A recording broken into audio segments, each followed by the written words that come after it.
Baik, assalamualaikum warahmatullahi wabarakatuh. Ketemu lagi dengan saya Paroes di channel Project Warganegaraan.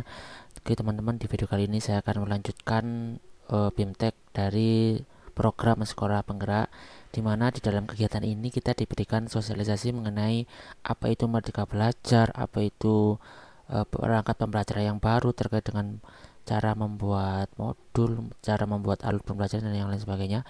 Itu semuanya terekam di dalam BIMTEK yang dilaksanakan selama 10 hari ini. Dan di video kali ini yang akan saya bahas adalah pada pembelajaran hari ke-6 ya teman-teman. Pembelajaran hari ke-6 yang akan membahas mengenai asesmen formatif dan asesmen yang sumatif. Tapi sebelum itu saya mau mengingatkan dulu kepada teman-teman yang belum subscribe channel ini, silahkan subscribe sekarang juga dan nyalakan loncengnya biar tidak ketinggalan video-video terbaru dari channel Project Warganegaraan ini.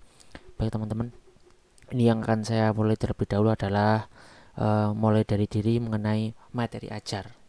Ya, untuk kegiatan sinkronus itu kalau dalam BIMTEK ini dilaksanakan melalui Google Meet ya teman-teman. Jadi peserta melakukan Google Meet dengan instrukturnya, kemudian setelah itu pesertanya mengerjakan kegiatan asinkronus secara mandiri ya. Ini yang akan saya buka adalah mulai dari diri, yaitu materi ajar. Jadi di sini saya akan mereview jawaban saya teman-teman ya. Jadi saya nggak menjawab karena ini udah saya kerjakan. Nah, mulai dari diri ini akan saya bukakan pertanyaannya ya teman-teman. Ya, ini adalah jawaban dari saya. Ada pertanyaan seperti ini. Apa yang Anda ketahui mengenai modul ajar ya, atau RPP? Ini udah saya jawab di sini ya. RPP merupakan rencana yang bisa digunakan dalam melaksanakan pembelajaran. Melalui rancangan tersebut kita bisa mengembangkan kompetensi dasar menjadi indikator dan tujuan pembelajaran. RPP juga berisi model strategi dalam pembelajaran lengkap dengan langkah atau tahapan dalam pelaksanaan KBM dan serta penilaiannya. Bagaimana hambatan yang muncul dalam proses pembuatannya? Nah, hambatan yang sering saya alami adalah membuat rubrik penilaian tepat ya teman-teman. Nah, menurut saya itu yang sangat-sangat sulit sekali gitu ya, karena kalau RPP-nya pun biasanya nggak terlalu banyak, tapi yang menjadi banyak adalah ketika kita juga membuat lampiran-lampirannya terkait dengan materinya, terkait dengan rubrik penilaiannya gitu. Kemudian yang selanjutnya ada eksplorasi konsep materi ajar.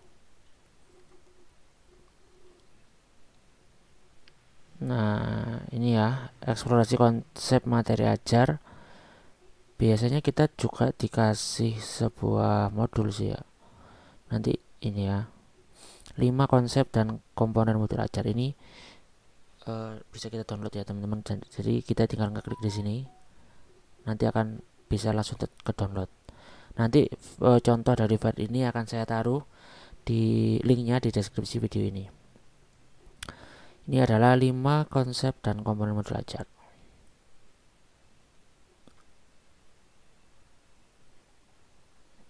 Ini konsep dari modul ajar, komponennya. Komponen dari modul ajar itu ada 3 ya, secara garis besar. Yang pertama ada informasi umum yang berisi mulai dari identitas sekolah, kompetensi awal, harus ada profil belajar Pancasila, sarana dan prasarana.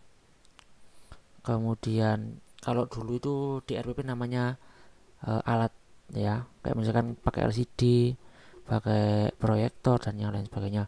Terus target peserta didik, model pembelajaran yang digunakan ya.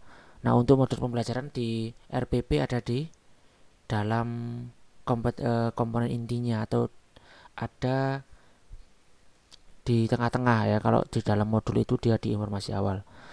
Terus setelah itu ada komponen inti yang berisi tujuan pembelajaran, pemahaman bermakna, ini mungkin berbeda ya. Kemudian ada pertanyaan pemantik ya, ini juga yang baru. Kemudian persiapan pembelajaran, kegiatan pembelajaran, jadi urutan-urutannya mulai dari pendahuluan sampai penutup. Kemudian asesmen yang digunakan, pengayaan dan remedial, refleksi peserta didik dan guru. Ini yang baru ya, ini juga yang baru. Terus yang terakhir ada lampiran berisi lembar kerja peserta didik, bahan bacaan guru dan peserta didik, atau kalau dulu namanya lampiran materi. Ini juga yang baru teman-teman. Ada namanya glosarium atau ringkasan kata-kata asing ya, bahasa-bahasa asing. dan terakhir ada yang namanya kelas daftar pustaka. Jadi sepertinya dari segi struktur antara modul ajar dengan RPP itu cuma hampir sama ya. Tapi di sini ada beberapa tambahan yang sangat khas sekali terkait dengan Merdeka Belajar, yaitu ada yang tadi saya sebutkan, ada pemahaman bermakna, ada pertanyaan pemantik ya, ada nanti di akhir pembelajaran ada yang namanya refleksi. Itu yang sepertinya sedikit berbeda dengan RPP yang telah kita kerjakan selama ini ya.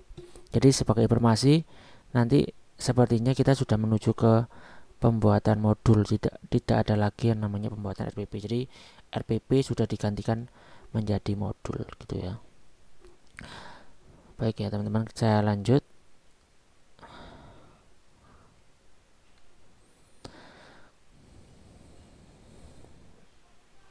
Nah, ini ada pertanyaan terkait dengan komponen modul ajar. Informasi umum terdiri dari identitas sekolah, kemudian kompetensi awal ya. Kemudian tadi ada apa lagi teman-teman ya?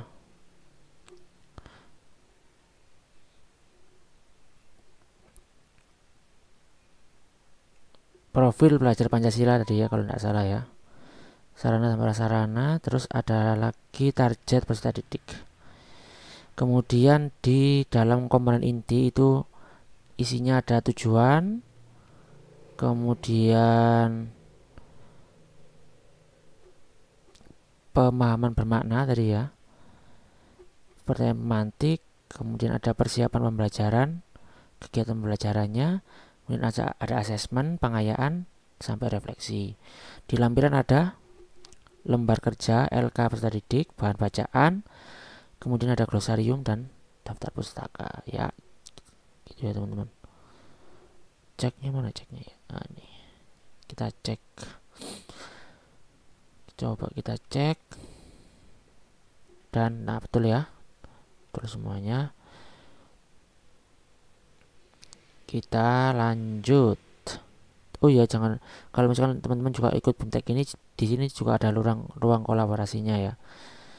Jadi teman-teman bisa saling memberikan komentar dan memberikan tanggapan di sini.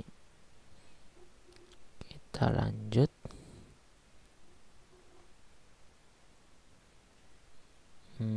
Ada sebuah pertanyaan reflektif. Apa yang harus diperhatikan dalam mengembangkan modul ajar? Ya, di sini kayaknya saya udah jawab ya.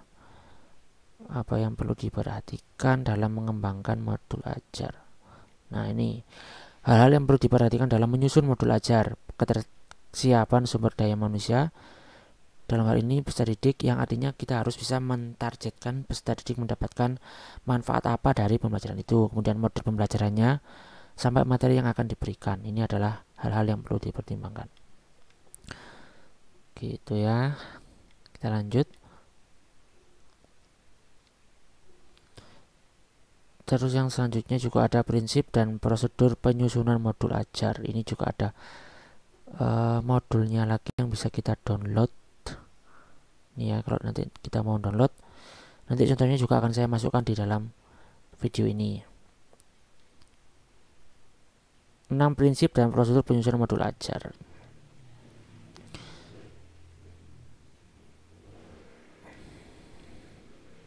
Prinsip pengembangan modul ajar, ada 4 kriteria yang harus dimiliki modul ajar: esensial, kemudian menarik, bermakna, menantang ya, jadi satu, kemudian relevan dan kontekstual, dan berkesinambungan.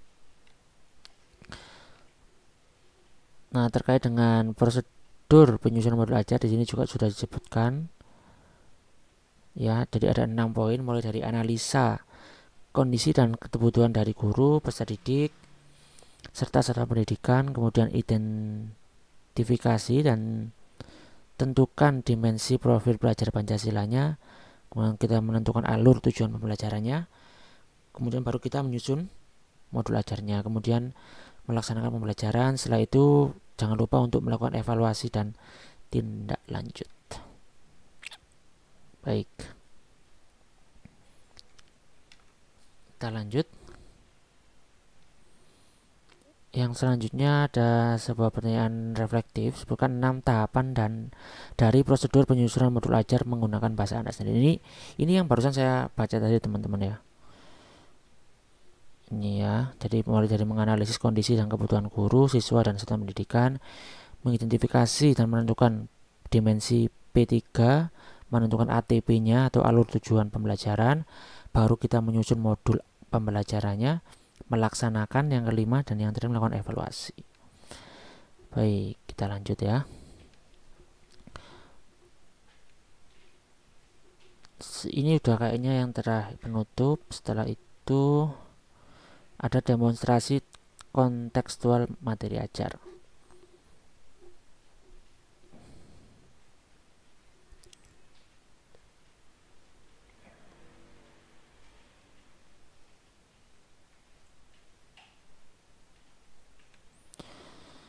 Membuat satu modul ajar dengan keterangan sebagai berikut, terdiri dari satu atau beberapa tujuan pembelajaran sesuai dengan prinsip penyusunan modul ajar yang ada 6 tadi. Terdapat seluruh komponen dari modul ajar, mulai dari yang tadi ada 6 komponen tadi, ada 3 tadi, harus ada semuanya. Kemudian modul ajar yang dibuat sesuai dengan jenjang yang Anda ampu, kayak misalkan ajar SMP ya SMP, SMK ya berarti SMK. Gitu ya teman-teman. Nanti juga contohnya akan saya taruh di deskripsi video ini, jadi tenang aja ya teman-teman. Baik, ini saya kayaknya udah ngupload ya. Nah ini, oke, saya next ya teman-teman. Yang terakhir ada refleksi terbimbing dari materi ajar.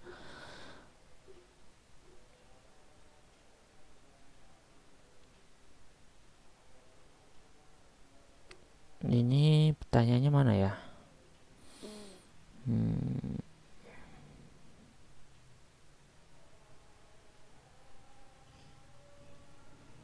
Ada pertanyaannya teman-teman. Nah ini ya, apa yang Bapak Ibu pelajari dari pengalaman membuat modul ajar? Apa tantangan yang Anda rasakan dalam membuat modul ajar? Jadi nanti jawabannya langsung bisa tulis di sini. Gitu ya teman-teman. Kemudian yang selanjutnya terkait dengan